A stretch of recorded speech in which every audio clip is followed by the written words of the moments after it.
Old School Lane Casual Chats is brought to you by Old School Lane, producing various content from blogs, videos, and podcasts discussing about movies, TV shows, video games, and everything else in between since 2011. You can check out the podcast on Anchor, Spotify, Google Podcasts, Apple Podcasts, Stitcher, Radio Public, Overcast, Breaker, Pocket Cast, and YouTube. We're associated with Channel Frederator, Manic Expression, The Comic Book Cast, and The Arun Mehta Show.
Welcome to a new episode of Casual Chats. I am Patricia, and I am here with these very special guests. So, why don't you guys introduce yourselves? Okay, who should go first? Why don't you go first, since you stated yourself first? Okay, well, I'm Malik. I go by the Cartoon Gamer online. I make videos and junk like that. Yes, and you also edit videos and junk like that, one of which I saw recently on Did You Know Gaming and did an excellent job with that. Oh, well, thank you very much. You're very welcome.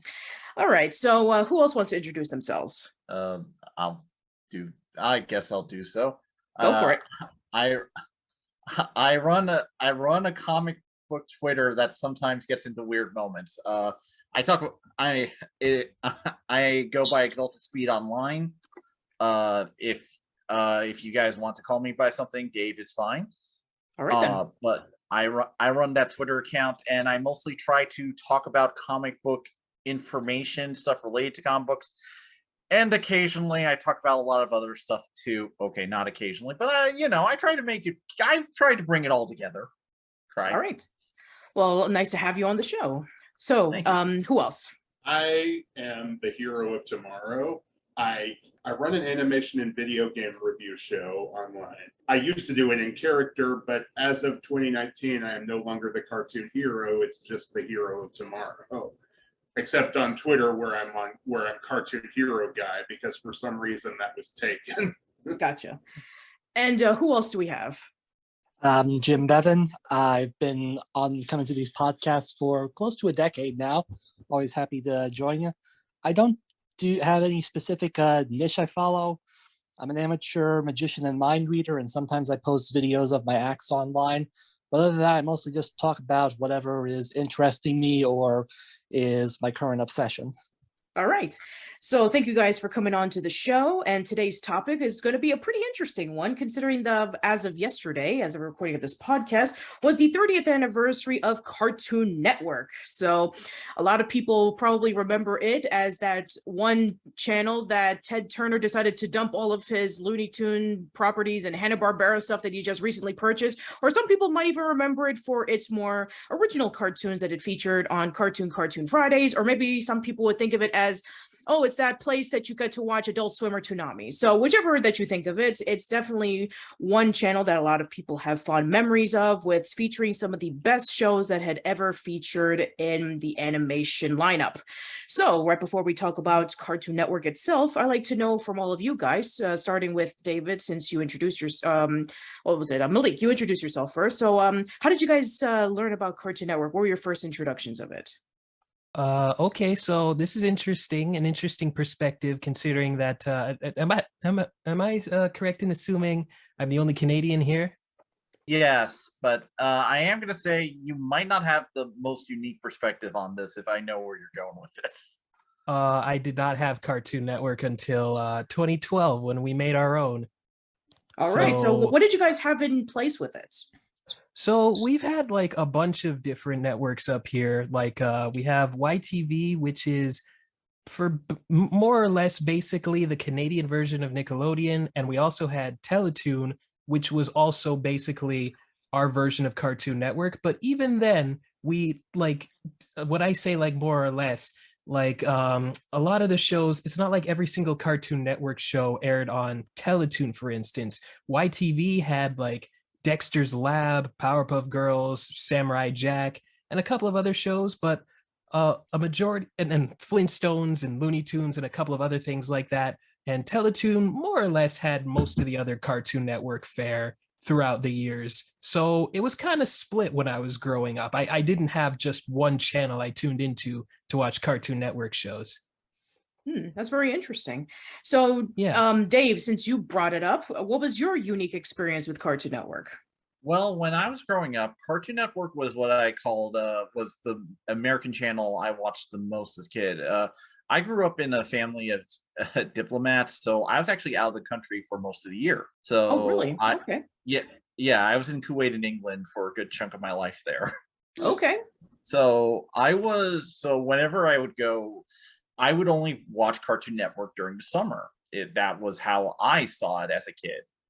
And eventually I settled back down in the United States, various reasons. And I got in around when they were shifting over to Toonami stuff. And I grew up in that era. So the best era. Yeah.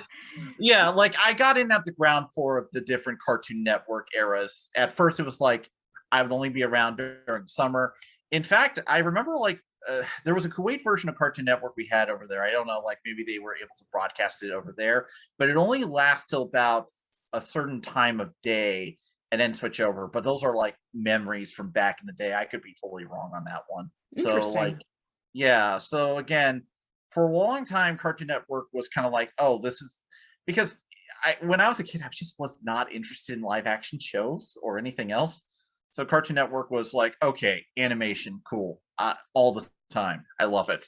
My history with Cartoon Network, I'd say, is pretty much the basic Americans experience with it. For me, the three big networks growing up were Disney, Nickelodeon, and Cartoon Network. So when I was a kid, I would usually be switching between those. And the satellite that I had let me have like 2 different time zones. So basically, I would see cartoons that were on in the Pacific time zone and in the Central time zone where I was at. So if I missed something, I could go to the other channel and catch it, which came in handy on occasion.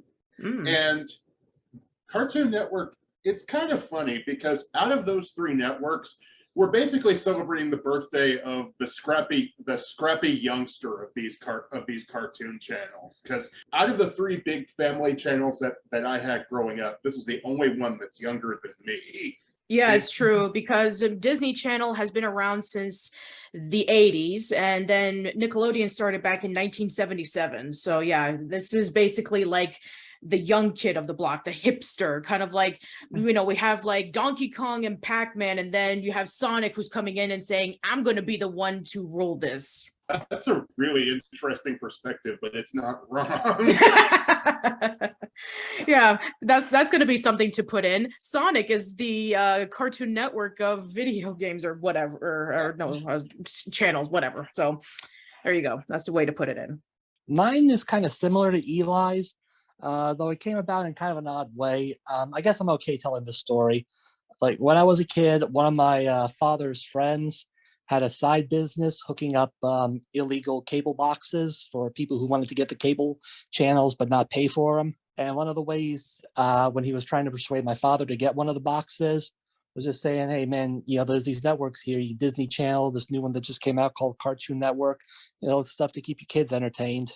So, I mean, I wouldn't say that was the main thing that convinced him, but, it was probably one of the factors. So, yeah, my first introduction to Cartoon Network was through illicit means. I just hope the statute of limitations is up when I'm admitting this.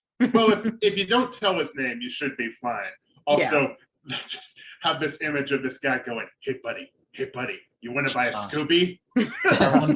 Honestly, it's like that guy, like that lefty puppet from Sesame Street. Hey Ernie, come here. You want to watch some cartoons? Yeah, exactly. So yeah, as for me, probably very similar to Eli and Jim. So I probably was around maybe 6 or 7 years old when Cartoon Network started featuring a lot on my cable at the time. And I remember that there was a lot of promotion for, hey, we're a 24-hour channel. And, this was around the time in which when Nickelodeon was just introducing the concept of Nick at Night and, basically having like more shows featuring around the evenings, like I Love Lucy or the Ed Sullivan Show or Mr. Ed or something like that. And I remember that then there was this promotion saying like, you want to watch cartoons 24/7, well, go over to Cartoon Network. And there would be a lot of the shows that were featured from Hanna-Barbera and Looney Tunes that I would be watching. So that's how I got my first introduction to Huckleberry Hound and Top Cat and Scooby-Doo and the Flintstones and the Looney Tune characters, even though I kind of already was familiar with Looney Tunes because Nickelodeon aired them around the late 80s. And also I have seen the likes of Tiny Toon Adventures, and I had kind of an idea on who the Looney Tunes were. But I think around the early 90s, I remember that I was getting introduced to more of the films that were featured on Cartoon Network when they had a block on Saturday night called Mr. Spim's Cartoon Theater, in which they would showcase like these old films from Hanna-Barbera and from Rankin Bass and from Fleischer, and they would introduce like these old films from like the 60s and the 70s, such as like Scooby-Doo Goes Hollywood and Gulliver's Travels and Flight of the Dragons and The Hobbit. Love Flight of Dragons. Yeah, that's a great movie. So and then when I was around my teen years, that was when a lot of the more shows that became more of original concept when after What a Cartoon became a huge hit. And it started showcasing the likes of Johnny Bravo and Dexter's Lab and Powerpuff Girls started to come to be. And then that was when in my teenage years that Toonami started coming about in Adult Swim. And then I really started getting into it when I was phasing out of watching stuff from Nickelodeon for a while. So yeah, that was my introductions of it. So I'd like to know from you guys, now that we have our introductions out of the way, what would you say have been your favorite Cartoon Network shows, whether they were introduced originally or maybe they were featured in a different channel and then were shown a lot on Cartoon Network? Should I go first? Yeah, go who for it. wants to go first? Yeah, go for it. Okay, so again, interesting perspective for me here because again, Cartoon Network shows were just all over the place up in Canada, depending on the channel it was on.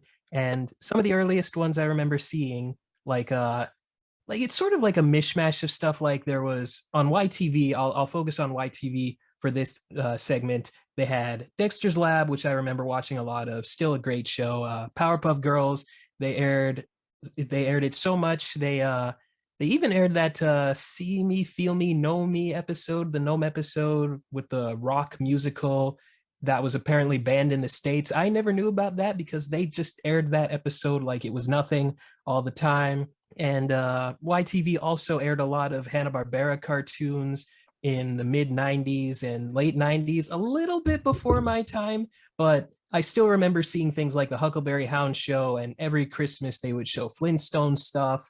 Hi Hi Puffy Ami Yumi was another show that aired. I think that was one of the last Cartoon Network acquisitions YTV got in like 2005, 2007, but that's what I remember seeing on YTV, and a little bit of Samurai Jack here and there. But as for Teletoon, they pretty much got everything else. They did share a little bit of the Hanna-Barbera library, like again, Flintstones, Huckleberry Hound, maybe an Animaniacs or a Tiny Toons rerun. They mostly got the new stuff like Ed, Ed and Eddie. No, I already said they had Johnny Bravo, and even today, like most of their stuff, most of their current schedule is just mostly Cartoon Network acquired stuff, like from Warner Brothers and things like that. And I mean, there's a lot of things from Cartoon Network that I like. I could go on, but I'll let you guys go on and talk about what you some of your favorite shows. Yeah, anybody can jump in if they want to. Okay. No, you go ahead, Eli.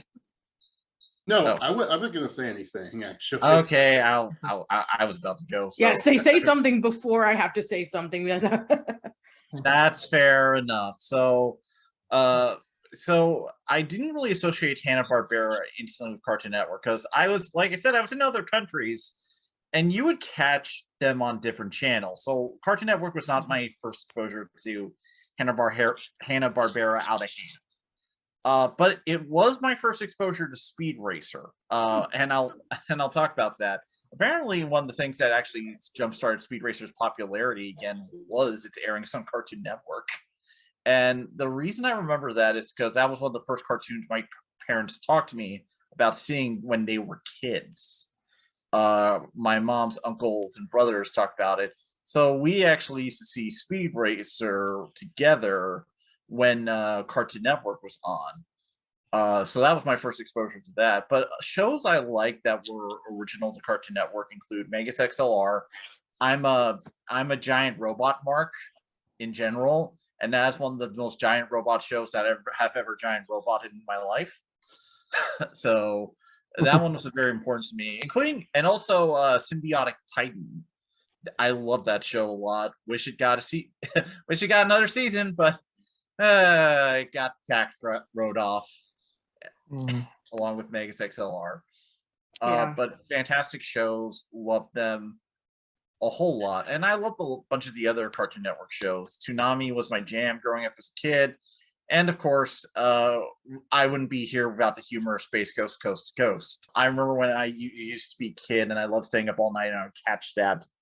And I actually loved the original Space Ghost cartoon too when I was a kid too. So I saw all that. Yeah, it's actually funny that you mentioned that because when I was a kid and I would be visiting family from Dominican Republic, they were actually airing old Hanna-Barbera cartoons as their after-school lineup.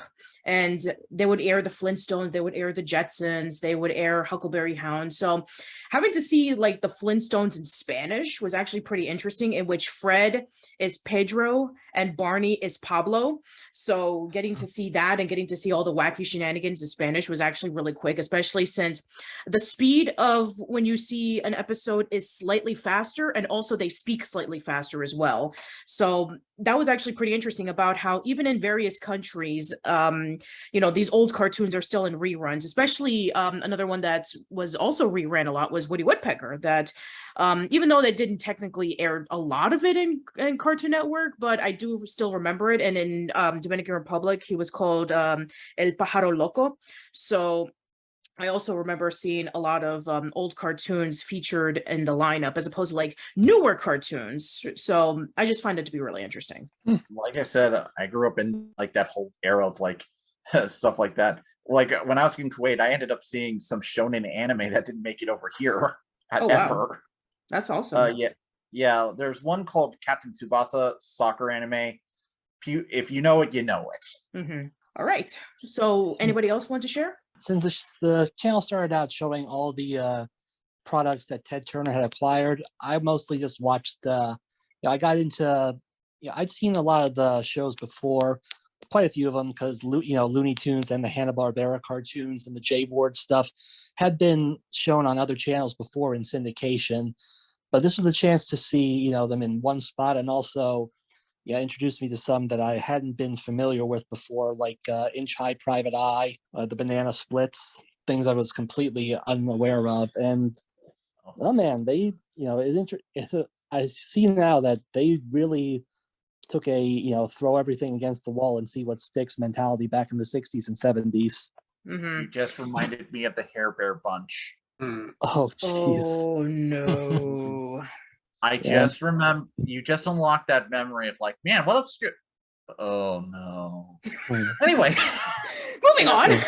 Yeah, but then they started introducing the newer original products, the original shows: Dexter Slap, Powerpuff Girls, Samurai Jack, Billy and Mandy, and it was impressive to see just how creative these new animators and story writers were advancing the medium.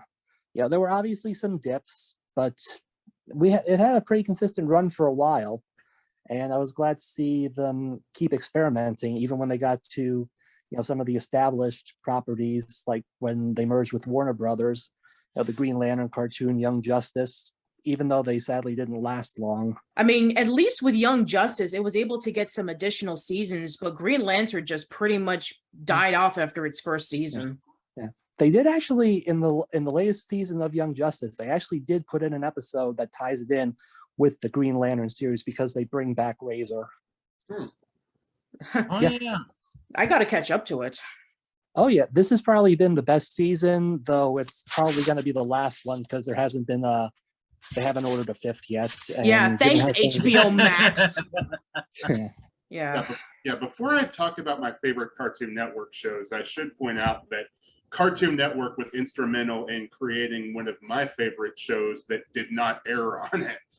Like, probably the most important early program that Cartoon Network aired was 1994's What a Cartoon, which was overseen by Fred Seibert of Channel Frederator fame. Yeah, I talked about this in my Chalk Zone review not too long ago, but a lot of the creators featured in this series would go on to influence pretty every much animated show from the 90s to the late 2000s.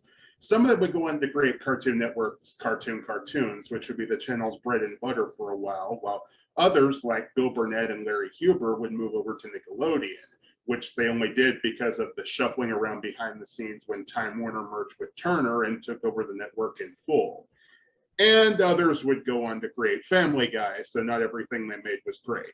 Yeah, I remember years ago when I asked Fred for an interview and I asked him, "Hey Fred, did you ever regret not picking up this show called Larry and Steve on What a Cartoon?" And then he just responded, "Yes." Hmm. Oh yeah.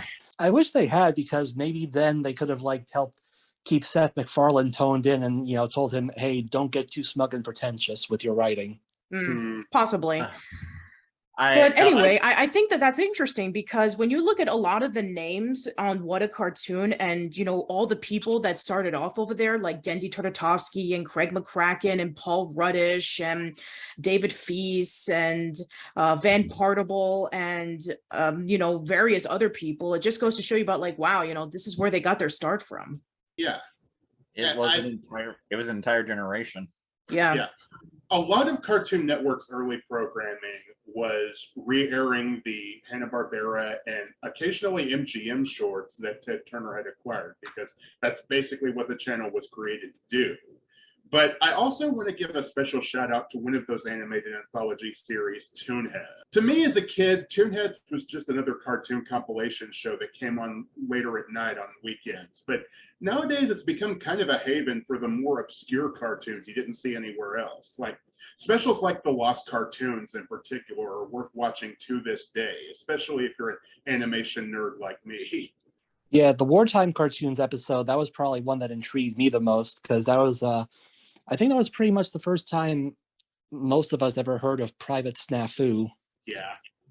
And also not to mention that you got to learn a lot of history of it. It's like, oh, here's the introduction of this classic cartoon character. He started off in 1935, and this is where his first short came from. And you got to learn a whole bunch of interesting facts that if you were not a person who was a genuine cartoon, enthusiast who looked up this stuff on libraries or was in the industry, or were you one of those people who purchased 8mm films to watch it frame by frame so you could be able to study it. This is the only thing that we were able to learn about this. Yeah, it's nice when they put in the little bits of trivia. Like you can watch some show and it might not interest you, but then they'll say, this was the first cartoon Tex Avery ever animated for, and it puts it in a whole new perspective. Yeah, and just recently, this channel that I've followed that has picked up some lost media, where basically some episodes of Toonheads never made it to air, but they still have the production copies in storage, because one of them was a special called The Worst Cartoons Ever Made, at least according to them, which is basically a bunch of professionals in the animation scene dunking on bad Hanna-Barbera shows, and it's pretty amazing. And obviously, Cartoon Network did not want to air that because that's basically biting the hand for them. Yeah, exactly. It makes a lot of sense considering that I listened to a podcast called Cartoon Logic where they were talking about the history of Hanna-Barbera, and they were talking about how, after, Bill Hanna and Joe Barbera started their own company, and, after a while they started picking up ex-animators from Warner Brothers after their division of, releasing a lot of their Looney Tunes shorts kind of like shut down when they were no longer allowed to start doing their stuff in the theaters. And then after a while, they started to become a little bit more selling out with a lot of their properties. There's a lot of people who were giving like a lot of crap to Hanna-Barbera for the treatment that they've gotten. But I think a lot of people who study animation pretty much criticize Hanna-Barbera for its cheap attempt of trying to cater to the lowest common denominator in animation. But I get it from that kind of perspective, but again, as somebody who had seen the likes of what Hanna-Barbera was able to do in terms of animation, I think it was able to do a lot that not a lot of people give credit for, because everybody's like making fun of like, oh, Hardy Har Har, they're reusing the same animation again, and Hardy Har Har, they're just reusing the same old concepts of the plots and the characters and blah blah blah blah. It's like this whole thing. The truth is, I think one of the things about it is that I really wish some animation people would try to look at it through more historical perspective rather than an artistic perspective. Because look, you weren't going to make theater quality animation on TV back then. TV couldn't make The Sopranos during the 1950s. No. Like, it's one of those things of whenever I talk about like artistic mediums, I always feel like you have to talk about like what you could do then versus what you could do now. And the quality difference is just very stark because a lot of these systems weren't established. So what do you want from them? Exactly. Oh, yeah. Like, oh, they have to reuse animation to get a product out so that it can air weekly. I mean, I understand coming from that perspective. I really do. And there are some cases where I wish Hanna-Barbera really did try to improve its process on a lot of levels. There's good reason to criticize them. But you can't just go, well, they were just shit. It's like, guys, they were like, you probably wouldn't have jobs if they didn't do this shit. Exactly. I've even heard in an episode of Talking Tunes with Rob Paulson where there was a voice director who was being interviewed where she was talking about the times in which when she was first getting her job in Hanna-Barbera, she was saying, come back to us when we're at a higher point, because right now we just finished production and right now we're just in a dead end. So yeah, it was Ginny McSwain, that was who was the one who was interviewed. So Ginny had to come back like a few months later, show off her portfolio, and then she was able to get some work done, because during that time of Hanna-Barbera, it's like, you have like a season's worth of shows that they're producing, and then afterwards it slows down. So you can't just assume that it's just like a 24-hour machine in which it just goes on and on and on and on of, pumping out all that stuff. It takes a long time to produce this. Yeah, and also, why dunk on Hanna-Barbera for that when Filmation is right there? Even then, I don't like dunking on Filmation that much. I'm going to be honest. Look, I've tried to avoid the whole angry reviewer thing in recent years. I've tried to look at things from a more nuanced perspective. Like, I do realize that there are some circumstances which prevent you from making a perfected product during those times, but that doesn't mean I'm not gonna make jokes. That's kind of what I do. Fair enough. No, but anyway, at the end of the day, I think that what Hanna-Barbera was able to do, they were able to help Cartoon Network with where it is now. I mean, a lot of the people that we mentioned before, like Gendy Tartakovsky and Craig McCracken and Van Partible and John D. Dilworth, I mean, they were all influenced with Hanna-Barbera stuff. Dilworth, but yeah.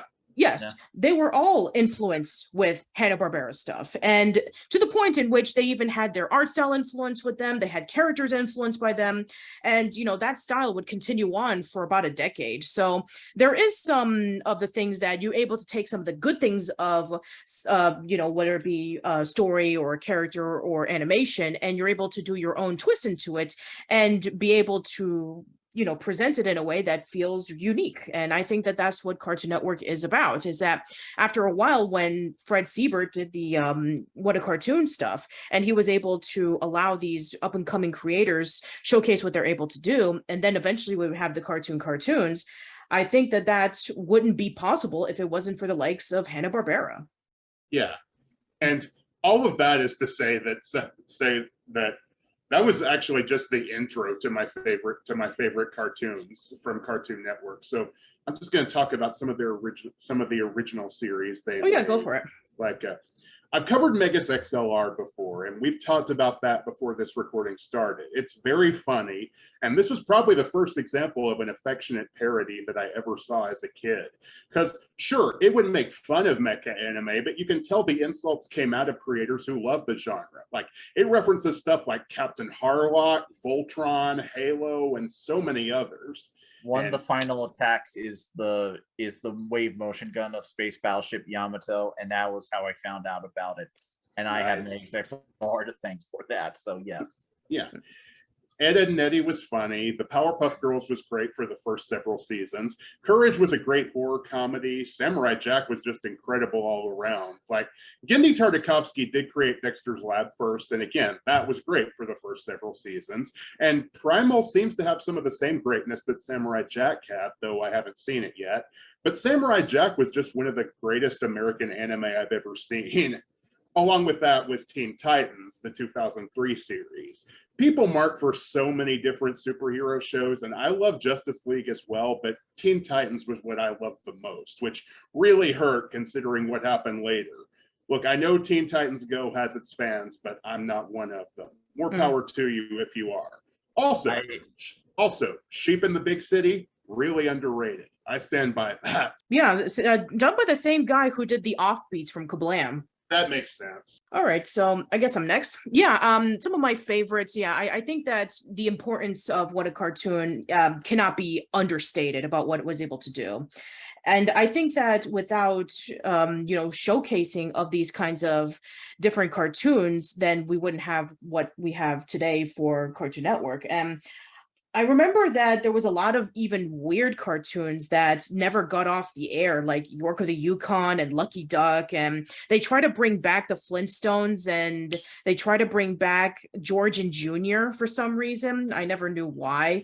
But yeah, you had like these really weird stuff that Cartoon Network tried to see if they can have pitched for an animated series, but it didn't work out very well.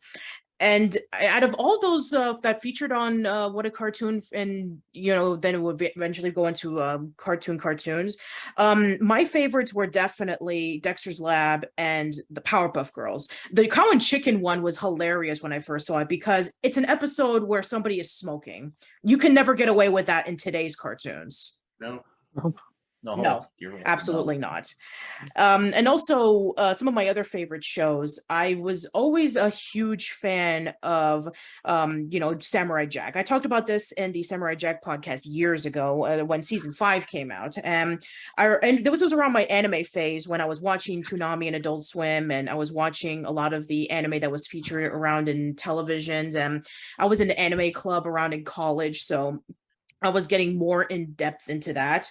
So I was really into Samurai Jack a lot. And my cousins were very young at the time, so they started watching Teen Titans. They started watching Kids Next Door. They started watching Billy and Mandy. They started watching all of the other shows that came out around the 2000s for Cartoon Network. So I also watched it, and I really enjoyed it, despite me being in high school. And also other shows that I really did enjoy that not a lot of people at the time talked about were Time Squad and Chowder. I remember when Chowder got so much hate on the internet that I didn't really say too much about why I liked the show. But and Time Squad, I just felt like it was like Peabody and Sherman for a new generation, which I was already watching reruns of Rocky and Bullwinkle at the time. And I saw The Improbable Adventures of Peabody and Sherman. And I also really enjoyed the fact that, hey, let's just take this new approach to it and have like these characters traveling around in different time periods and meeting up with these historical figures. And then with Chowder, it's like you have this really crazy, over-the-top show filled with different animation styles and just incredibly funny humor that sometimes you have to watch once or twice in order for you to get the jokes. I really did enjoy myself with that particular show. And then later on, I started watching very, very late. This was when my youngest cousin was about 12 years old, and he started watching shows like Adventure Time and Regular Show and Steven Universe. And I was watching those probably a little later than I should have been, but I still marathon through the shows about a few years ago. Really enjoyed watching them. I haven't seen any of the other recent shows like Craig of the Creek. I definitely want to take a look into that because that definitely looks interesting to me. And then there's the stuff that featured on like Toonami and Adult Swim. I talked about Toonami, so I'll mention my stuff about Adult Swim. Really love Space Ghost Coast to Coast. I remember Kevin and I were watching Aqua Teen Hunger Force when that came out. Harvey Birdman, Attorney at Law, is hilarious. I absolutely love that show. And then Robot Chicken, when the first few episodes were actually like funny and not cringe inducing, was also really good too. Yeah, so those are some of my favorites. Yeah, with favorites out of the way, why don't you mention about some other memories that you had with Cartoon Network, whether it be playing with the video games or reading the comics or having any of the action figures? So yeah, share away. I do have one story that's tangentially related to both Toonami and Adult Swim, which I think is a little bit funny because, back before Toonami and before Adult Swim or Toonami became a thing, I was one of those kids who liked to stay up late and see what cartoons were on because they often aired the weird stuff they couldn't show late at night. And one of them was a Canadian anthology series called O Canada, which was basically a spot where Canadian animated shorts were profiled. And it wasn't, and like I said, these were shorts that at the time you couldn't really see anywhere else. And I thought it was really interesting. And a couple of times when I was a kid, I basically stayed up till midnight to watch it because that's when it aired. And then when the Toonami Midnight Run became a thing, a little show called Cowboy Bebop took its place. And I remember as a kid getting pissed off about that because it was a show that I wanted to see getting replaced by a show that at the time I had never heard of, which is pretty funny in hindsight. It's why it took me years to see Cowboy Bebop. And I will acknowledge that it is a good show, although I still prefer Outlaw Star. But I found it kind of funny that little kid me hated Cowboy Bebop irrationally for taking one of my show's places. Interesting. I don't have like a lot of like really specific memories associated with them. I mean, when my youngest brother was growing up, I would sometimes watch some of the shows with him, watch My Gym Partner's a Monkey, Foster's, Billy and Mandy. I didn't always like the shows that he was into, but we had fun, we had a good time, just hanging out together. And then when I would go back to college for the fall and spring semesters, one of my roommates for several years, Fayaz, he was also an animation fan like me, so it helped us get together. I mean, not so much get together, it helped us form a little bond, and we would sometimes watch shows, comment on what we enjoyed growing up, talk about things like Justice League, Duck Dodgers. We look at previews of the upcoming shows. When Transformers Animated, when they released this trailer, he and I both expressed skepticism about Tom Kenny as Starscream. We didn't think it would work. And then the show came out, and we were forced to admit we were wrong about that. And I'm so sad I did not pay attention to the voice actors initially with that show. I focused on the chins. Oh, yeah. Yes. It's like if Jay Leno was the main artist behind the show. I was like one of those guys, I'm not sure about this chin. Will I like it? I almost have a complete Transformers animated collection right now, right next to me. But I have opinions. So, but yeah, I love Tom Kenny as Starscream. Really great choice there. Yeah, he was able to bring out the whininess of Starscream that we saw in like the 80s series. Yeah, but it never became overly annoying. That's what true. I think elevated him. I mean, no disrespect to the late Chris Latta. I just think Tom had a better handle on all the all the nuances of Starscream, because he could be whiny, he could be cowardly, and he could be cunning too. He also was just great. Like when his screams of pain were also just perfect for the role. Like just perfect pitch, perfect comedy when he would like get messed with. Great stuff. Oh, that's another thing I have to give Cartoon Network credit for. They actually did some reboot series that far surpassed the originals.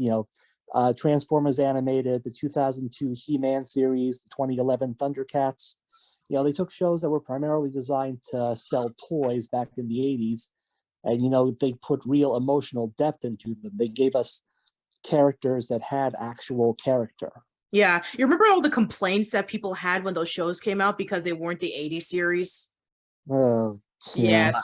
Those were the good old days. I definitely remember. I'm a Transformers mark myself, so I was kindly lurking in the fandom around then, so I saw all the complaints, but I was like, okay, whatever. If we like it, we like it. Or I was like, well, I'll give it a shot, but I don't think I'll like it. And I ended up loving it. So, like I remember like so many posts, but people were also complaining about the Armada trilogy, which also aired on Cartoon Network for a bit. Armada, Cybertron, and Energon. Yeah, like people complained about those like crazy. Of course they did. I mean, for a while, Armada had my favorite version of Starscream until recently I watched Prime and I was like, okay, this guy doesn't have the arc that Starscream had, but he's just so good at being bad. Yes. And then I remember another thing that was actually not really liked by a lot of people was the Real Adventures of Johnny Quest. Oh yeah, that was I freaking love that show. Yeah, in fact, like I mentioned before, when I asked Fred Siebert the various questions about like choosing a classic cartoon and modernizing it and what would it be and why, and then he mentioned about that the idea of updating the classic Johnny Quest, and the studio did a remake. The less said about that, the better, other than it almost ruined the studio and my career in cartoons. So yeah, he does not look fondly on that version. Surprising. It was pretty good and surprisingly dark. Here's the thing. When the show didn't devolve into Quest World stuff, it like that CGI stuff they tried to do, it's a pitch perfect modernization of Johnny Quest. Like it gets everything right. It has some of the darkest cartoon episodes you could ask for. It's like, and they fix a problem I think and they actually fixed a major problem with the original Johnny Quest, in my opinion, which is actually have Johnny do stuff in the adventure. Like, which it doesn't sound like it very important, but I did like the fact that Johnny could actually be part of the adventure more than just, we have to listen to our parents and, and have Race do all the action. I like that Johnny was slightly older to do that. So that when I was a kid, at least. Yeah. Another person who also had issues with the Real Adventures of Johnny Quest was Jason DeMarco, where he talked about on Twitter that they also didn't really care too much about the direction for it either. And I just have to ask, it's like, what was it about that show that made you guys hate it so much, when for a lot of people, not only was it like one of their first introductions to Johnny Quest that wasn't the 80s version, but also was able to update it to, bring about some brand new, fresh things that actually made it pretty good. And I get for a lot of people, it's like, I don't want to take something that was from the, from something that I grew up with 20 or 30 years ago and then bring it back. It's like, but if you give it a chance, I'm sure that they'll be able to do some wonders with it. I mean, that's what we saw in recent years with DuckTales 2017, My Little Pony Friendship is Magic. It's like, give these people a chance and you'll be able to see some great things with it. Even Rise of the TMNT had gotten a lot of flack from people. And I've seen like at least maybe the first 2 episodes of it because I wanted to catch up on my TMNT viewing, and it's amazing. I mean, the animation is right alongside with like Studio Trigger in terms of like its action scenes. It's great. Yeah. Honestly, I think the most unfortunate thing about the Real Adventures of Johnny Quest in hindsight, aside from the CGI, are the people that had to do the Apu voice for Haji. Oh, gosh. Sadly, including Rob Paulson. Yeah. Yeah. Did not fly today. Absolutely not. So yeah, I think another thing that I remember fondly from like featuring on Cartoon Network, I think that back around 2002 or 2003, when people were like really discovering the Iron Giant. I remember around, it was either Thanksgiving or something like that. They had a 24-hour showing of the Iron Giant, almost akin to like a Christmas Story on TBS. Yeah, I was gonna say nowadays they reserve that for a Christmas story. Exactly. Yeah. Yes. Yeah, that's how I first saw the movie. Same. Mm-hmm. I do recall this one commercial for it with the kids with the giant kids superimposed on the city backgrounds with the surprisingly catchy theme song behind it. Mm-hmm. Yeah, I remember that. I think I did see this movie in theaters. I was doing a double feature with this and Tarzan because they were both in the theaters at the same time. I remember that a lot of people were watching Tarzan, but nobody was watching the Iron Giant. I think it was me and my mom who were like the only people there, and maybe like one or two other people, and that was pretty much it. But yeah, I think I remember for a lot of people, they were able to get introduced to shows or movies that had been like since overlooked. Like I remember when Cats Don't Dance aired on Cartoon Network, and that was the first time I've ever seen it. And I think I also remember that I saw Twice Upon a Time in Cartoon Network. I think I also remember seeing Gay Paris on Cartoon Network. I think I also remember watching, like I mentioned before, with Mr. Spim's Cartoon Theater, I saw The Hobbit and I saw Flight of the Dragons. I also was able to see home movies on Cartoon Network as well when they went over to Adult Swim. In fact, I saw a lot of like TBS shows that were featured on Cartoon Network, such as SWATcast, The Radical Squadron, and Pirates of Darkwater, which by the way, I desperately want to see remakes of those because I think they'll be really, really awesome by today's standards. I know that the Tremblay brothers did a Kickstarter many years ago and they're still pitching it around, but Pirates of Darkwater is still like lingering in the background where only a few people remember it other than me. So they never found all the treasures. It's nope, so they never did. Oh, I want to cry. That one always just blows to me because it's like it was so close. Yes, I know. Speaking of that, there's another network that's associated with Cartoon Network because again, Warner Brothers is basically the part owner of it. So often when shows aired on Kids WB, they would be recycled over to Cartoon Network after they stopped airing there. That's how I first saw shows like Batman the Animated Series and Jackie Chan Adventures back in the day. Never seen Jackie Chan Adventures, although I've seen a lot of the commercials. It's really good. I've heard a lot of good things about it. I definitely need to check it out. It's probably the best celebrity tune besides Class of 3000. Never seen that show either, At least but I definitely need to check it out. Yeah, and they finally found the missing episode of Class of 3000, so you can finally watch all of it. Awesome. Definitely need to check that out. Yeah, I think also another thing that I remember, and you even did a video about this, Eli, were the Toonami events that they would feature. Like every 5 or so months that they would have like this huge 5 or 10 part series where Tom and Sarah would be going through something and the absolution, or they'll be going through like a massive dilemma. So I think I remember seeing like 1 or 2 of them, but I never got to see all the way through to the end until just I think I saw like the first Intruder back around almost a few months ago when we were doing the Toonami podcast. I saw that for the first time in many, many, many years. And then I saw the Intruder Part 2, and I haven't seen the Intruder Part 3 yet. I definitely need to check that out, but I haven't seen most of it. But then when I saw your video on it, I was like, yeah, I'm really glad that they actually did that because it was able to make it stand out compared to a lot of like the blogs. I mean, I never saw like a deep story arc for TGIF or Snick or anything like that. Or Magoozy. Or Magoozy, yes. That attempt of trying to see, okay, Toonami worked out really well. Let's see if we can have an after school segment. You just reminded me that since you're bringing up dark and gritty, so one of the things that Cartoon Network ran back on its website around that period was a Dynamut comic online. Okay. Now you might be wondering it was a dark, gritty reboot of Dynamut. Of course it is. Oh, you mean like the one that Dexter made? Yes, but played straight. Oh, wow. It's Like, almost, is it like almost like Scooby Apocalypse, but like a few Yeah. years earlier? I would say, okay, so this was a Flash integrated comic, so it'd have all sorts of effects as you go through the pages. And it's unfortunately lost media now, unfortunately, but you can't look this. This did actually exist. But yes, they had this Dynamite comic, and it's literally about Dynamite dying and the Blue Falcon angsting about it as he tries to make a new robot. Wow. I am not kidding. That is the plot of the damn comic. It is And Wow. when did this come out?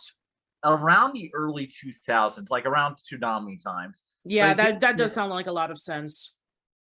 like I said, it's one of those things of it's very obscure, but it does exist. There's actual documentation of it existing. So this is not like some weird childhood like mishmash of stuff in my head. Mhm. But since it was on old Flash and stuff, like I think only like 2 parts of the comic are saved. And it was a 5-part comic, which also, if you guys don't know, they also revealed how Tom 3 happened in an online comic. Yeah. Yeah, so yeah, they used to do that, and that was one of the ways I actually was on Cartoon Network, besides some of the games. Yeah, I do owe. I do sort of owe Patricia for bringing that idea up, because I did decide to do something for Toonami's anniversary after I was on the Toonami podcast, and I wanted to do something that not a lot of people had done. So I decided to look back at all of the total immersion events that Toonami had done, which is what they called them, and it really is interesting that they thought that these characters, who were basically just created to host an anime block for kids and anime and other action cartoons, and they thought that their characterization was strong enough to make stories out of them, and it worked. I guess it's a testament to how great the voice acting was in those shows, and surprisingly good CGI, especially for the time. Although the blob and the Intruder 1 looks a little dated, Well- but surprisingly, I'd say the Intruder 2 is probably the best thing they've ever done. Like, Mhm. that's pretty much the Star Trek 2 of these series. Mm. Yeah, I think that when I was able to like watch both of them back to back, I did see a lot of the improvements that they were able to bring into it. Like the CGI is better, the writing is better, and the transition from Sonny Strait over to Steve Bloom, it made a lot of sense in the context of the story. So I think that it was pretty well done for sure.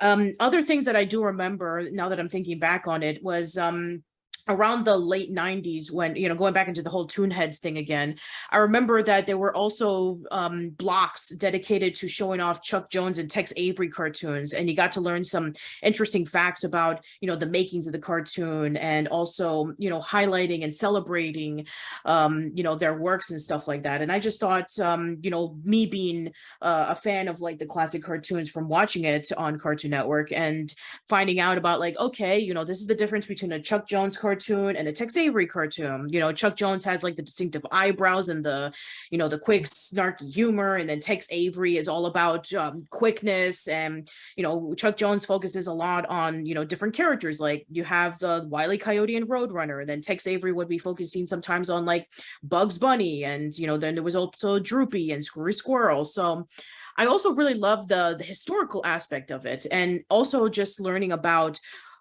what they were able to accomplish that a lot of animators are still learning from today.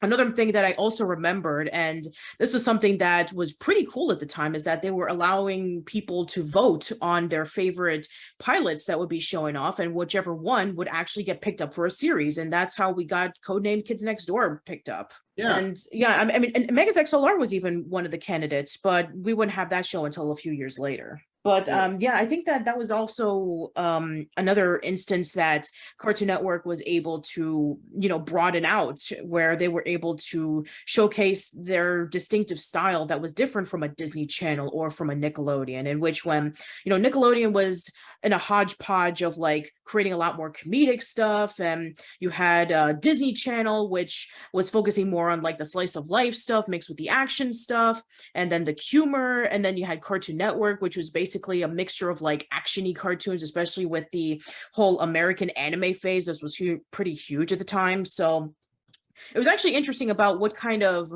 flavor you wanted. Did you wanted something a little bit more calmer? Did you want it to something a little bit more wacky, or did you want something a little bit more gritty? So it was able to give you all types of flavors. That's what you need. You need variety. Yes, I agree. Now, Well- granted, I haven't really played too much of the Cartoon Network video games. I do remember when, I remember the Cartoon Network website had a few of like some online games that you could play, and I do remember that there was several of them for like Teen Titans, and there were several of them for Foster's Home. Oh, go I ahead. remember the Teen Titans fighting game like crazy. The Mhm. one they had that made in Flash, and also They also made a Gundam Wing strategy game type thing too. Yes. Yeah, there was also a Megas XLR beat 'em up, which was pretty fun. Yes. And yeah, Battle Blitz the Teen Titans game was way better than it had any right to be. That was my Street Fighter as a kid. Mm.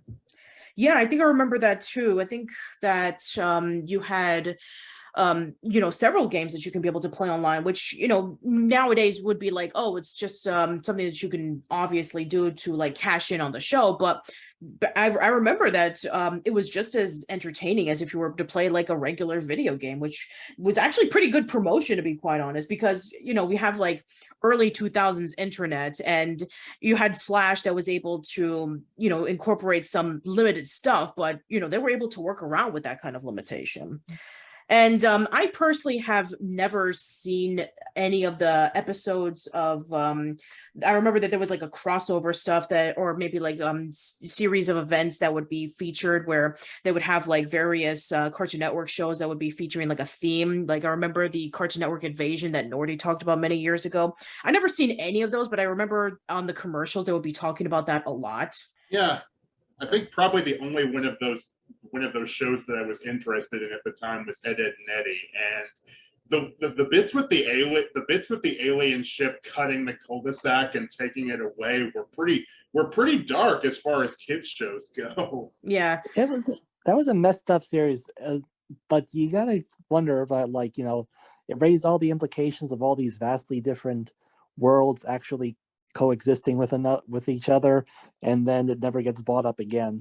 Yeah, I mean, in the Grim Adventures of the K&D special, it was brought up again, like with The Kids Next Door exist in the same universe as Billy and Mandy and Ed, Edd n Eddy and a couple of other shows. Yeah, there was that one episode of Billy and Mandy where when Mandy smiled for the first time, they transferred into the world of the Powerpuff Girls. Yeah. Oh yeah, and there was the time when Uncle Grandpa visited the world of Steven Universe. I love that so much. It's not, really don't worry, funny. it's not canon. And it was really funny. You It was really wouldn't great. expect that. Yeah. I don't hate Uncle Grandpa, to be quite honest. I remember when I saw the pilot, and it was about Uncle Grandpa helping out the fat kid and, getting him his optimism and stuff like that. And I was like, that is very sweet. Yes, it's weird as hell, but, so is Ren and Stimpy and Rocko's Modern Life. I didn't understand why people hated it so much.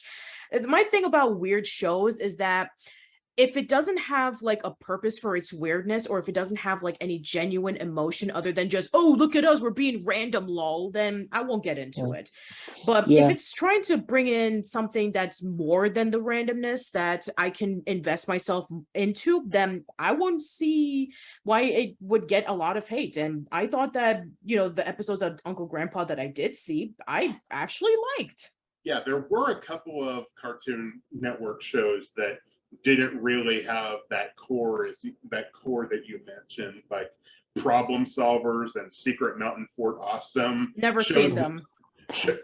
You're better off. Shows like that are not really remembered by anybody. And the thing is, you talk about how Chowder was hated back in the day, and I remember yeah. it. But nowadays, you go on Twitter and see people sharing clips like, "Oh my God, we really slept on this show." And It's I amazing. agree. I loved it so much. I really enjoyed, I mean, not only the food puns, of course, because at one point in my life, I actually wanted to be a chef because I really enjoy cooking and baking so much.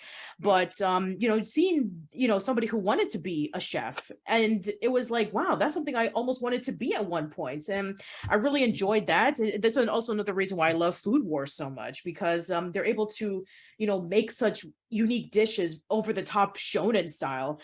So, you know, seeing a kid who's like really into cooking and making food, and then all the weird stuff that'll be happening, like you have one moment where there's puppets, and then another moment where there's like offbeat animation. There's one moment where you have a joke that you wouldn't get until you like think about it for 5 seconds. And then, of course, the joke that everybody brings up is like the fourth wall breaking joke where they ran out of animation and they resorted to their voice actors, and they had to have a car wash so that they can be able to raise the money back so they can have the animation back. Like, people love the Amazing World of Gumball now, and that did a lot of the same things that Chowder did before. Exactly. Not to discount what Gumball is doing. I think that I actually really appreciate that show, even though I'm not a huge fan of it. There's only ever been one Cartoon Network, well, one major Cartoon Network show I didn't like, and that was My Gym Partner is a Monkey. I didn't like that one either. My cousin was into it, and I didn't get it. I never understood why he liked it. I never understood what he was getting himself into when watching it. It was just like, okay, you have a kid whose last name is Lion. He goes to a school filled with animals. That's the joke. Yeah. Well, my thing is, it's just, I never found, it felt like, if this is going to make sense, it felt like a parody of Cartoon Network shows of what people might think they are, an actual one. But I just never found a strong connection to it, because to me, oftentimes it was like the worst part of Foster's Home for Imaginary Friends without the best parts of Foster's Home for Imaginary Friends. Yeah. But that's it. But that was my take on it when I saw it at the time. Yeah, like, and I guess in my head, because it aired it around the same time, I would sort of lump that in. I would sort of lump My Gym Partner's a Monkey and Camp Lazlo together. But in retrospect, I kind of feel sorry for Camp Lazlo because it had some legitimately great moments. It was just one of those shows that Cartoon Network used to air a lot during the summer when I was a kid. And it wasn't a show that I wanted to watch, so I didn't get a chance. I went back to Lazlo and I found liking it a lot more than I thought I did. I should say liking it more on the second, liking it more now, especially because I then saw the final episode and then I got the joke of the final episode. Yeah, and it's funny because I used to love Rocko's Modern Life as a kid, and that was from its creator. So I don't know why I didn't like it. I guess it was just in the wrong place at the wrong time. Either that, or a lot of the people were working on SpongeBob at the time. Yeah. Either that. I think that I did see like 1 or 2 episodes of Camp Lazlo. I wasn't too invested into the show because it's like, oh, you know, you have kids going into a summer camp. I know about Salute Your Shorts. So I did see like maybe 1 or 2 episodes. And the one episode that I did remember was Lazlo learning to try to burp. And because, you know, they were singing Camptown Races while, you know, as like a performance. And instead of burping, Lazlo decided to do the robot dance in place of it. And then there was the other episode in which when Scoutmaster Lumpus was trying to impress the other counselor who was with the girls' camp. That's the only thing I've seen of Camp Lazlo. I haven't seen like most of the show. I mean, I think I did see like commercials of it, but not really much of it, unfortunately. And then again, you know, I watched Rocko's Modern Life, so I was surprised that I never actually sat down and watched the whole thing. Oh, and going back and drawing on something Eli said earlier, another white guy doing an Apu voice in Camp Lazlo. Ooh. Yeah. Yeah. And that was one. It wasn't an awful show. I mentioned earlier that was one that Eric used to like when he was younger, but you know, I never really got the appeal of it or Gym Partner. Maybe for Camp Lazlo, it's like, hey, you know, for kids who go to summer camp, this is something that they can be able to watch. Maybe it brings back summer memories. I don't know. That's kind of how I felt about Salute Your Shorts when I first saw it. Possibly. Maybe. Like I said, I probably because unfortunately, like I said, I was kind of like in a weird phase around that time of Cartoon Network when I was getting out of it for various reasons. Like I'm not really going to talk too much about why, but I was getting out of it, and I kind of maybe stopped paying attention to who was creating what. So I didn't put the connection in my head that was created by the guy who did Rocko's Modern Life. I just didn't, and that happens sometimes with shows. Sure. So I ended up just skipping it, more or less. For some reason, I didn't skip my gym partner's a monkey, but that was mostly on because I was like, well, something. I need to put something on in the background. I think another time that I remember where my cousins were getting into like the weird phase that was Cartoon Network, where I knew I had to bring it up at some point, but I'm sure you guys know about the infamous Aqua Teen Hunger Force incident. Yes. Mhm. I had to talk about it with my parents about what that actually was at the time. I remember that was interesting. Yeah. For those who don't know, when they were promoting the Aqua Teen Hunger Force movie, they were putting up their characters up on and as display and advertisement so they can be able to promote the movie. And Boston thought it was a threat as a terrorist attack, and so they had to take down the advertisements, and then shortly afterwards, the CEO of Cartoon Network and Warner at the time actually stepped down. And then around when Scott Snyder took over, that was Stuart when Snyder. there you go, Stu Snyder, thank you. Wrong Snyder. Yeah, wrong Snyder. I've confused it with the other Snyder. Sorry about that, but wait, yeah, Wait, I think Zack Snyder runs Cartoon Network now? sure. Why That's not? how we were able to get the 4-hour Justice League movie. Yeah. Anyway, but no, I was thinking about like around the late 2000s when my cousins were almost at the point of preteen. I was about my second or third year of college. That was when I noticed the direction change. Like they started airing Johnny Test a lot, and I remember that a few years later when I graduated from college and I was in my doldrums of trying to find a job because it was the Great Recession, that was when CN Real happened. And I just was like, what kind of idea is this in which they would put live action shows in a network that's called Cartoon Network? Now, I understand the concept of Space Ghost, but that was meant for like laughs and a joke. But it's like we're gonna have all of these shows like Destroy, Build, Destroy, and various other ones. And I just said, I don't get it. Yeah. Now, it's worth noting that aside from What a Cartoon, one of the first original programs that Cartoon Network ever aired that wasn't part of the MGM or Hanna-Barbera cartoon library was Big Bag in 1996, which was a live-action children's show with puppets. So way before the CN Real stuff came about, Cartoon Network did air a live-action show, albeit one that was basically Sesame Street. Yeah, pretty much. And I guess they were trying to say, hey, Nick Jr. is a thing. Let's see if we can do the same thing. And I think they tried to do that for a little while where they shared like various shows on their lineup that were more for a younger audience. And I remember it was mostly the Land Before Time animated series. Speaking of videos that I've done, I also did a video on the live action Cartoon Network shows, which in retrospect, I did miss one, but it was an import, and it was this show called Six that came from Canada. I didn't cover that, but I covered all of the others, at least up to that point.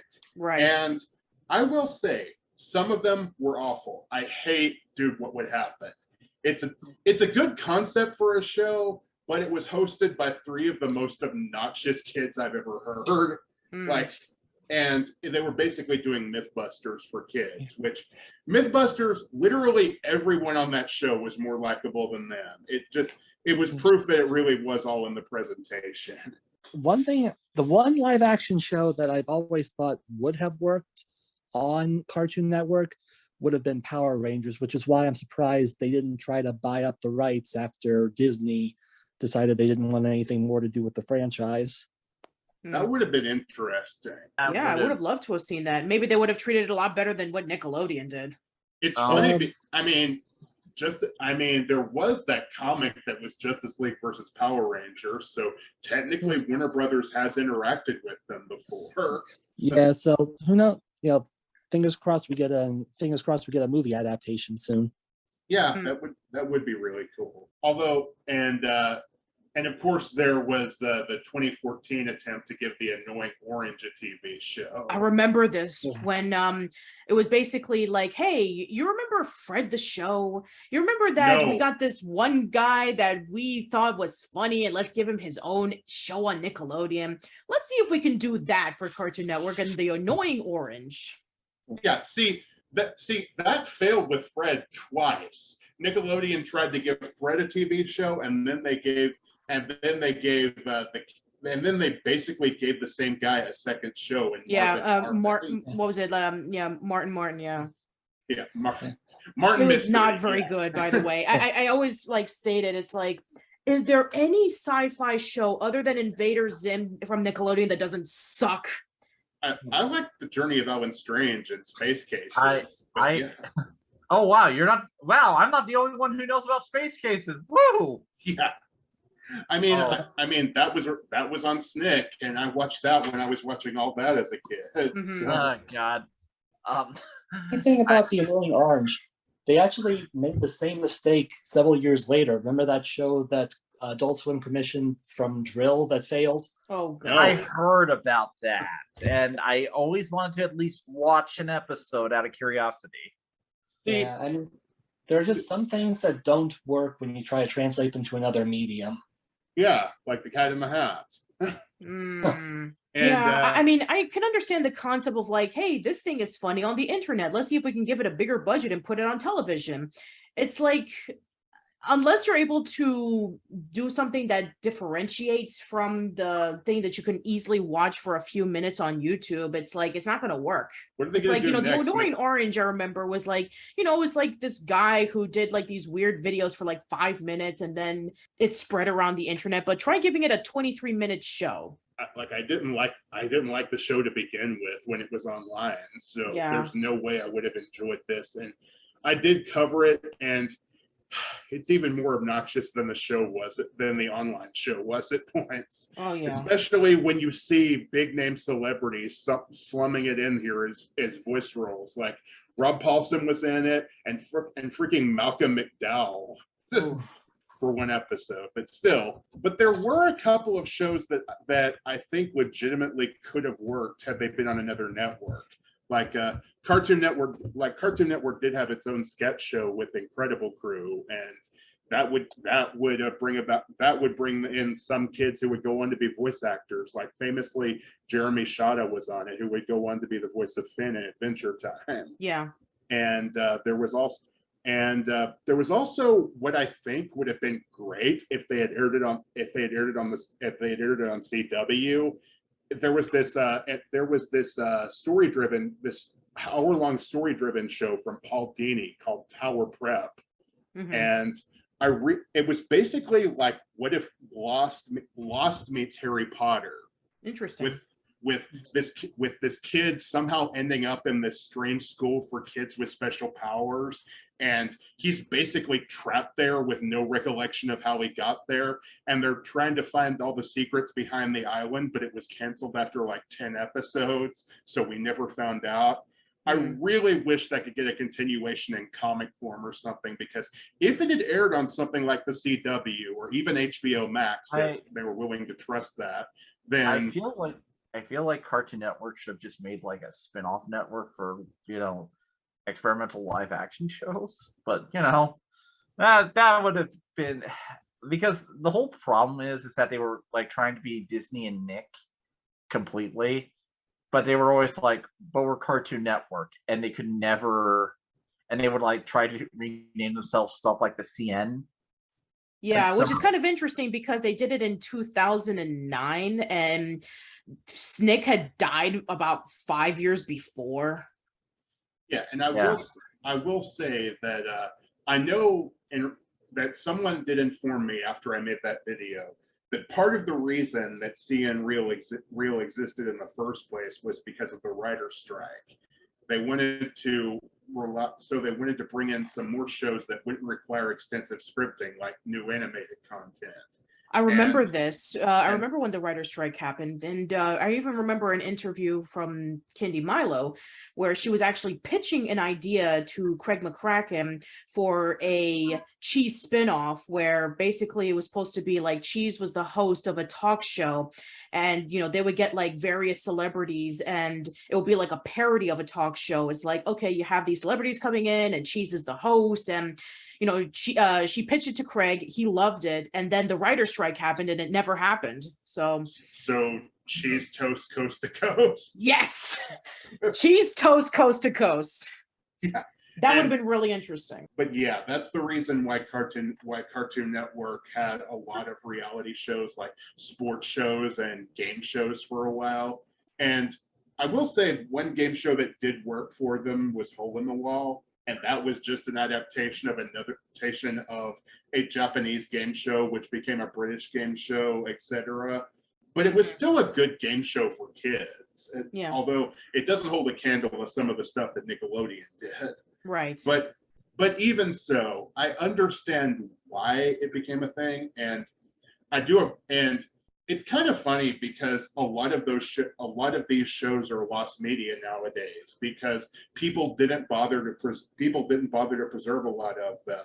And just recently, I got kind of excited after I did my video on the live action Cartoon Network shows, because somebody apparently found and uploaded the entirety of the Destroy Build Destroy show, and that had been lost for a while.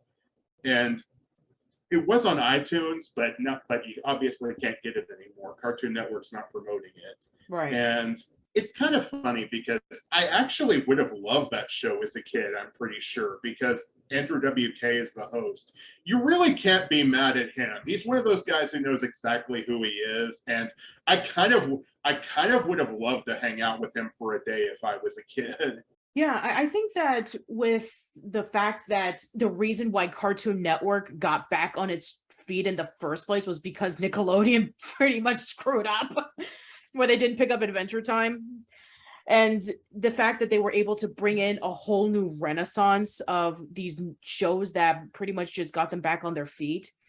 I mean, it's kind of crazy about, where they started off in, where basically, when I interviewed Fred about last year, and he was telling me the story of when he pitched some various programs and they were saying, no, I don't think we need your services anymore. And so he basically just left, and he then pitched his ideas over to other people and they loved it. And so much to the point in which, they pretty much had another renaissance.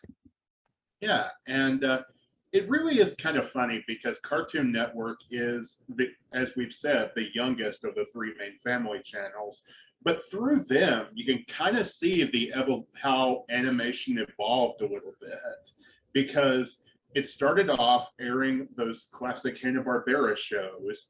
And then when What a Cartoon came along, you see the creators that were influenced by those Hanna-Barbera shows that grew up with them. And that created the cartoons. And then just recently, we're now seeing the works of people who grew up with those cartoons. So it's like a chain of things that have influenced people throughout the course of the 30-year history of this channel. Yeah, it's exactly. Pretty interesting when you look at it that way. Yeah, like if you were to take a look into saying something like, I don't know, The Amazing World of Flapjack, where if you look at some of the people who worked on that show, like Alex Hirsch and J.G. Quintel, where they were able to take all of the stuff that they learned and they were able to do stuff like Gravity Falls and Regular Show. And it just continues on with that whole chain of like, these are the shows that I either worked on or I was influenced by, and I'm going to be able to do my own show, and I can be able to do my own take on something that I really enjoy. And then we get to see the fruits of their labors and all the influences that came out of that. So I think that that's actually a really nice full circle moment in which we get to see the original creators back in the 90s where they were influenced by Hanna-Barbera, and now we have various shows that are influenced by the shows that they created back then. So yeah, I think that that's a really nice full circle moment.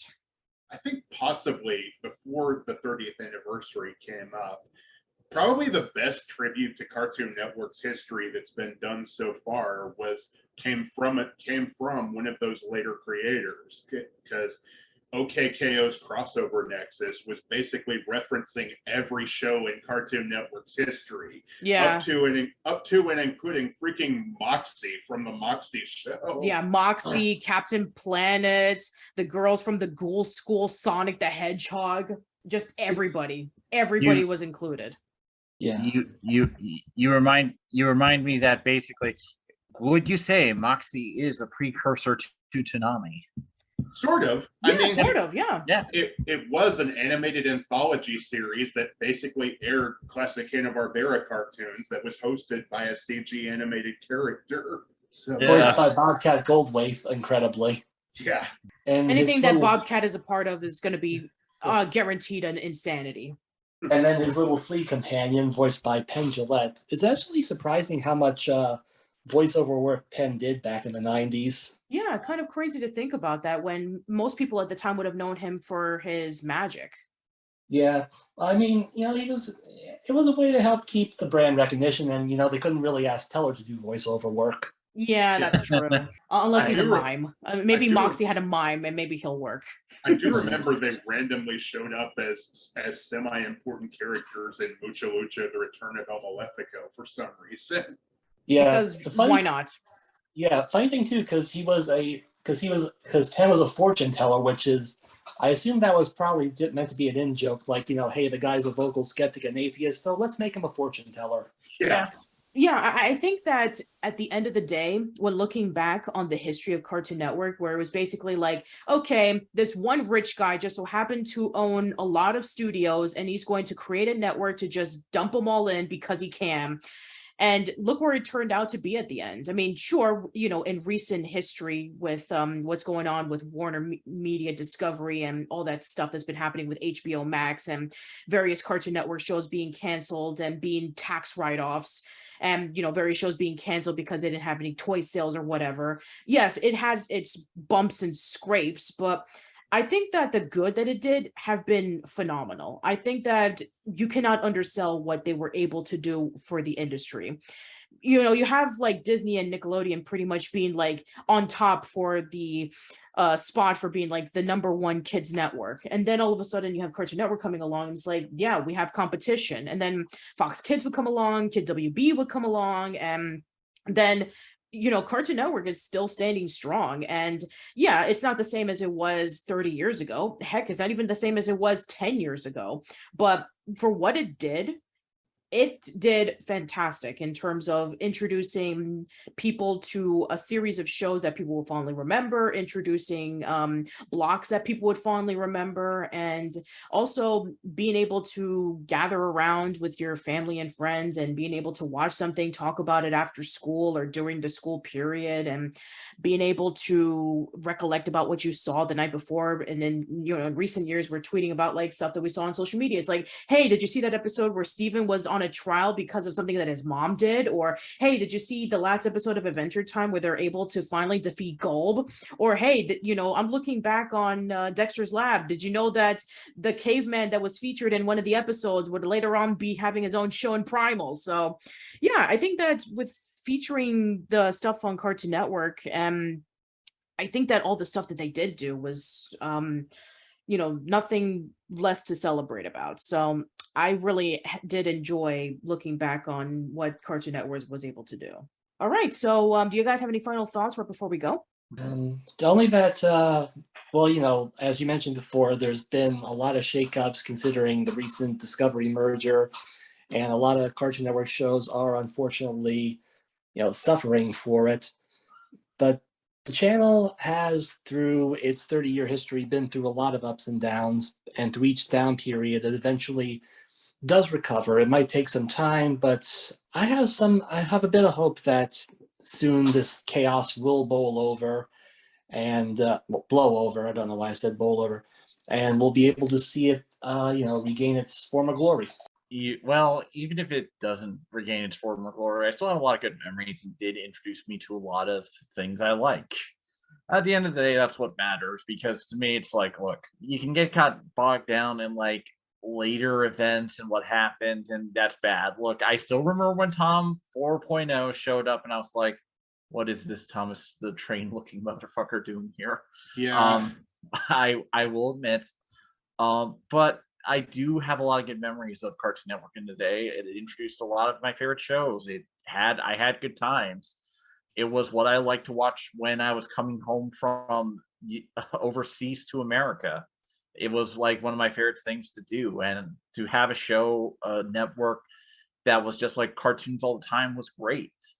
I learned a lot from the show. I saw a lot from the show, network, whatever, who cares? That is still with me today. So at the end of the day, yeah, Cartoon Network was very important for me, and it introduced a lot to me.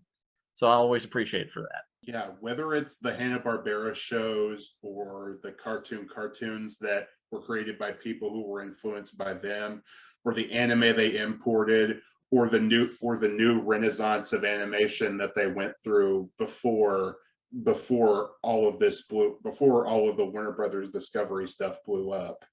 Well, even regardless of what happens to Cartoon Network now, and I heard that even before the Warner Brothers Discovery stuff happened, they're considering going back to live action shows again, which not a good idea because considering what happened the first time. Yeah. But even with all of that, they still brought together a lot of shows that were, I'd say, very influential on me and a lot of the people, and I'm sure that a lot of the people who watched it have a lot of fond memories of it. And it's very interesting to see where the network has gone and where it ended up in the 30 years that it's been around. Yeah, so I think that that's a great way to wrap things up. So once again, I want to thank you guys for coming on to the show. I really do appreciate it. Happy to. Thanks for having us. All right, so go ahead and plug and promote your stuff. If you want to follow me on Twitter so you can hear about obscure comic book characters created in 1970s events that only like 4 people ever talk about, you can follow me at Exalted Speed. And you can also see me talk about other stuff like right now I'm planning on doing something on 1950s comic books, but we'll see how that goes. You can find me on YouTube and Patreon as the Hero of Tomorrow, and a lot of my stuff that did not survive the Blip Purge is still available if you go on my blog, theherooftomorrow.blogspot.com. Or you can follow me on Twitter to take a listen to some of the random ramblings I have while I'm still working on catching up on this massive backlog of Patreon requests that some days I feel like it'll never end. But even so, I'm still chipping away at it. I don't really have much of anything to plug. Busy with work, travel, and recovering from a workplace injury, but I'm hoping to get back into performing and posting my videos. And you can usually find them or anything else I want to talk about on Manic Expression. And that's pretty much it. All right, and as for me, you can check out my work at oldschoollane.net, on YouTube, youtube.com/oldschoollane, facebook.com/oldschoollane. I'm on Twitter at Patty_B_Miranda. You can check out my podcasts on Anchor, Spotify, Google Podcasts, Apple Podcasts, Stitcher, Radio Public, Amazon Music, Audible.com, many places. New episodes of my podcast will go there first, and then it'll go up in a few days on YouTube. All right, so that's it for this episode of Casual Chats. Let us know in the comments below about your earliest memories of Cartoon Network. What have been your favorite shows? What have been your favorite moments? What have been the low points and the high points for watching the network? And also, let us know about any shows that you find to be underrated or shows that you just downright despise. That's it. Hope to see you around soon. Take care. Wow.